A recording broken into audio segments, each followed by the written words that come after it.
Mga kabayan, ito yung malalaking variety ng pomegranate at ito kalimitan na nakikita natin sa ibang bansa. At hindi ito katulad ng ating pomegranate sa Pilipinas na maliliit lamang at hindi ganitong kalalaki. At ngayon, mga kabayan, ay aking bubuksan at titingnan natin kung anong kulay ng kanyang laman at gano'ng kalalaki yung kanyang mga buto.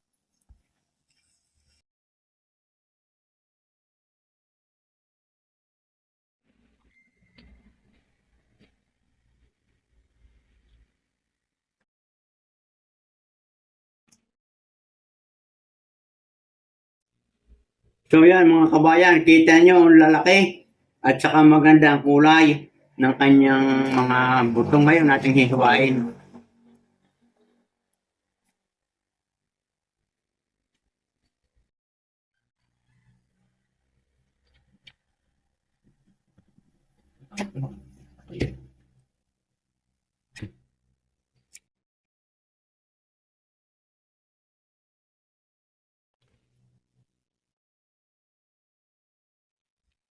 Yan, kitang-kita naman ninyo.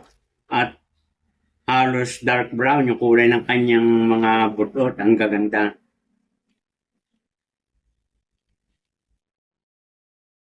At ngayon, ating ilalagay dito sa plato. At itong mga butong ito mga kabayan, ang gagawin ko ay aking itatanim. Titingnan ko kung ito'y tutubo dito sa atin para magkaroon ako ng ganitong malalaking variety ng pomegranate. At alam nyo mga kabayan, hindi lamang ito basta prutas, itong pomegranate. Ito'y napakaraming mga health benefits sa ating kalusugan. Ito ay sagana sa antioxidant, mabuti sa kalusugan ng puso, at nagpapalakas ito ng ating immune system. Doon sa mga senior citizen, mga kabayan, ito yung merong memory retention. Panatilihin ang pagkain nito para mapanatiling malakas, malusog ang ating isipan.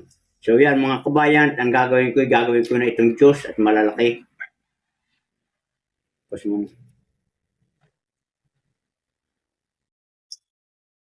Yan mga kabayan, kita naman yun, napakalalaki. At halos yung isang buo ay mapuno na itong aking pinggan na maliit. Kita ninyo. At ang pagkakaiba nito sa buto ng ating pomegranate sa Pilipinas, ito'y mahaba, medyo payat. Samantala yung pomegranate dito sa atin, matataba na pandak. At yan, akin ang hihimay at tatapusin na ito.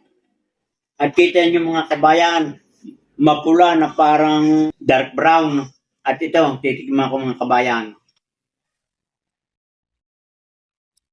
Napakatamis mga kabayan at napakasarap. Ito'y talagang napakagandang lagi natin kakainin, lalo na sa mga humihinang immune system. At ito talagang mga kabayan ay talagang sagana sa antioxidant at anti-inflammation sa mga pamamaga ng ating mga kasukasuan. Siko, napakaganda ito natin gamitin. Pwedeng gawin natin juice, itong ganito, para siya ay direkta na at walang halong chemical o preservative. So yan mga kabayan, good luck and good health at nagustuhan nyo. Napakaganda nitong pomegranate na ito. Ang lalaki.